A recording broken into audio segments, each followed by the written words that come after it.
Hey again everyone, and welcome back to the channel for another installment in our ongoing new figure showcase series, where I take a quick look at a new figure that I'm adding into the collection. Most of the time that will be a more recent release, but from time to time I will back collect a little bit and grab an older figure.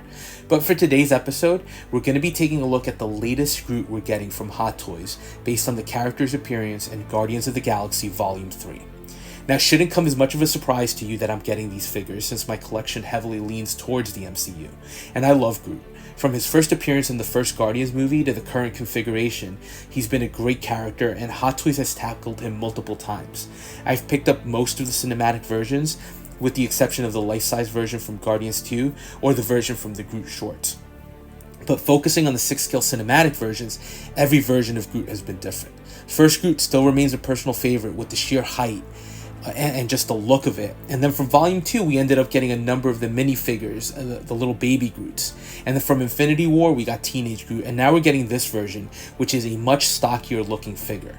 So I'm mentioning this because it's just great to get dramatically different versions of the character and being able to add those into the collection. So the other thing I want to note here is that Hot Toys did release this version of Groot in a couple of packages. What we're seeing here is the deluxe version. And as we look at everything we're getting here, I want to note that the added elements are the little branch legs that create that very scene-specific look for Groot. And more importantly, you get the additional branch arms and all those extra weapons to create that other scene-specific look during the raid on the High Evolutionary ship. Besides that, you are getting a few swappable hands, an alternate torso, a second sculpt, and a third faceplate, a number of blasters including 2 larger ones, and some additional plates that magnetically affix to the body. To the arms in particular. And finally, the standard hexagonal base. So honestly, very impressive looking. And this set just feels like a deluxe piece. And even Groot, he's actually a lot bigger than I expected, so it just feels like you're getting a lot of bang for your buck here. So let's take a look at the accessories in further detail, and we'll start as we always do with the spare hands. Figure does come pre-equipped with 2 curled up fists, and then you get 2 gripping hands for the weapons, as well as 2 relaxed versions.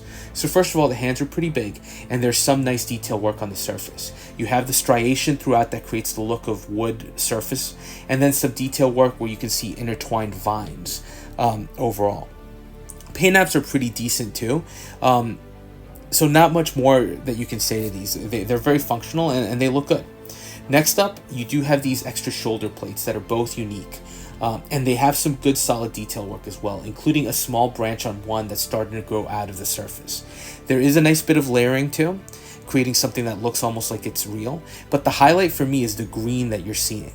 Some of it is just paint, but a portion of it is a small moss-like texture, like felt.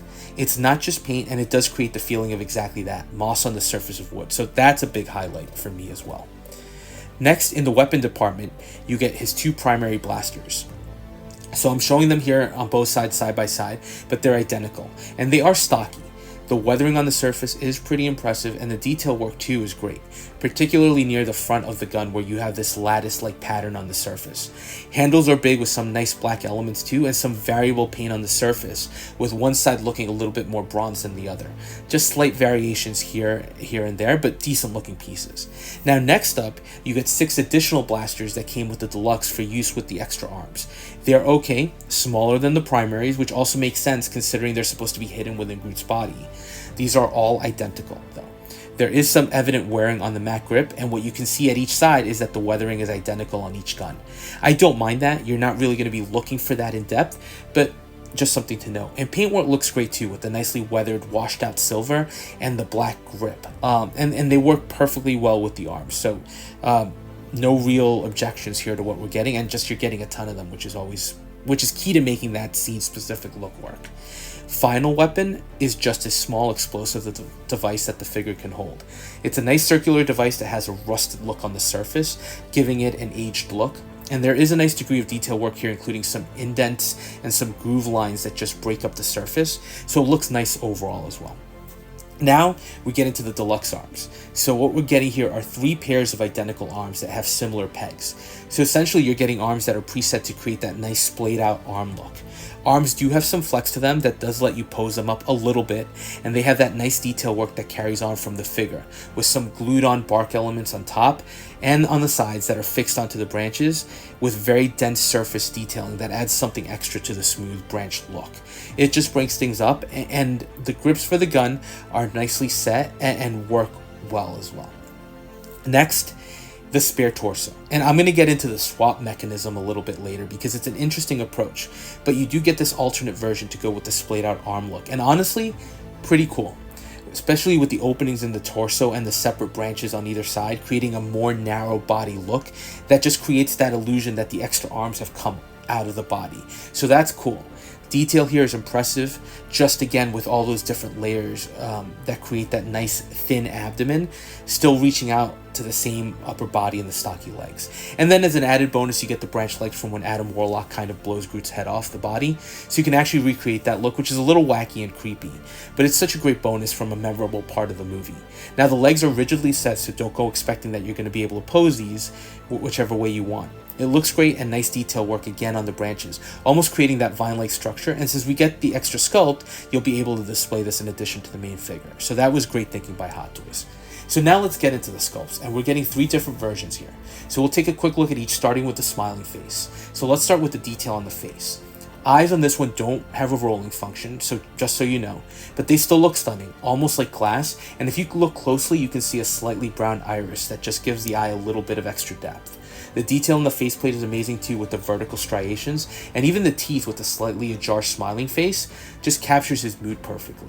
And at the top, you get the nice green felt-like material again, and some details of extra branches starting to grow. And this application just adds something extra here, so it doesn't feel fully plastic. And unfortunately, the only bad thing is some of that is going to be hidden away in most circumstances when you pose it. Next faceplate is a stoic, serious look, so similar details to the smiling face, with the same great work on the bark-like face structure and the eyes too.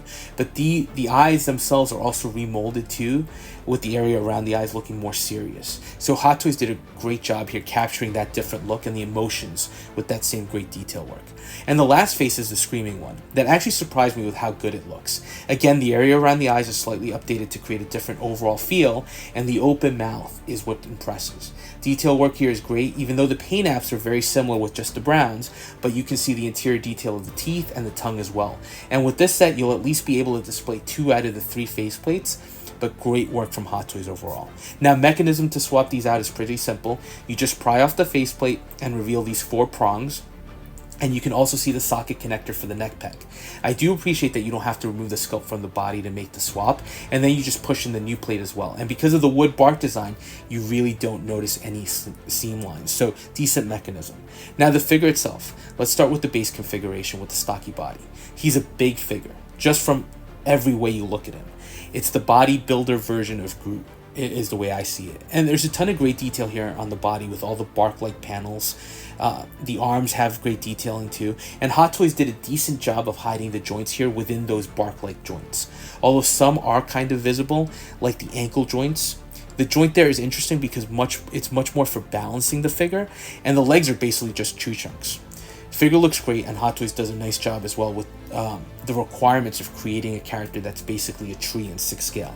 Only slightly unsightly joint is the knee one, which is pretty exposed on the back, and if you do try to get him in a kneeling pose, it becomes a little bit more evident from the front as well, so just something to keep in mind. Alternate pose here is the fully assembled head on Groot, on that body. It looks great and is a nicely added bonus to the base figure.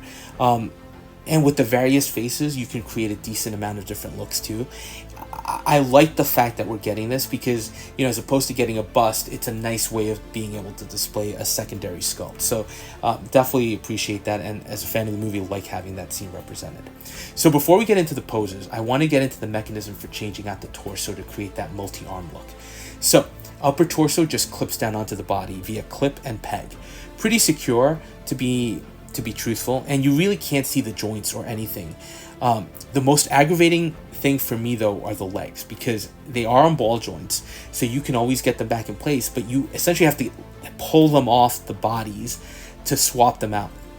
And I found that you had to use a lot of pressure to get them to release, so that was a little nerve-wracking. Not gonna lie, there's always the fear of a break. Now, as far as the arms are concerned, you can lift up the bark panels on the chest and on the back to reveal the sockets for the extra arms. So that was also a pretty interesting, clever design. For the back center peg, you do have to remove a cover, similar to what we do with some of the Spider-Man figures, but a pretty interesting design choice and something I kind of liked. And of course, fully put together, the guy is impressive. He is a space hog, so be prepared for that. The arms make him pretty big from a side-to-side perspective, with the arms sticking out from his back and from his torso, basically creating a circle, so he takes up space every which way. But the design is so impressive and it looks stunning. Combined with the torso that has all that detail, I mean, for me, this was the reason to get this version. I get that he takes up a lot of space, but that to me is the most interesting looking setup for Groot, fully kit up and ready for war. If you don't have the space, I get going for the standard. The figure itself is still going to be stunning, I promise you. But with the arms out, if you have the space to display him like that, he looks phenomenal. And this is where a lot of credit goes to Hot Toys for taking one of the most memorable scenes and giving us an option to recreate that if we were so inclined. So much detail and presence here that I continue to look at it and find things that I really like. But like I said, if you just get the standard, he still poses nicely, which is surprising for such a stocky figure. But obviously you get the main weapons, the explosive device, so you can pose him in multiple ways like that and still look impressive, and the swappable faceplates, which give you even more options.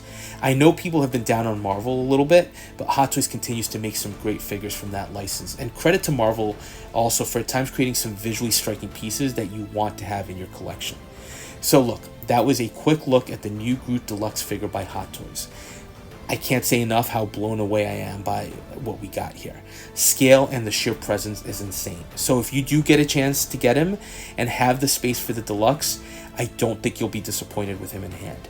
And then the only hope I have is that Hot Toys maybe considers completing the team, because it would be great to pose him with all the other figures in the team suit. But let me know your thoughts, and as always, thanks for watching. And if you are enjoying the content, please consider dropping a like, comment, or subscribing, and we'll touch base on the next video.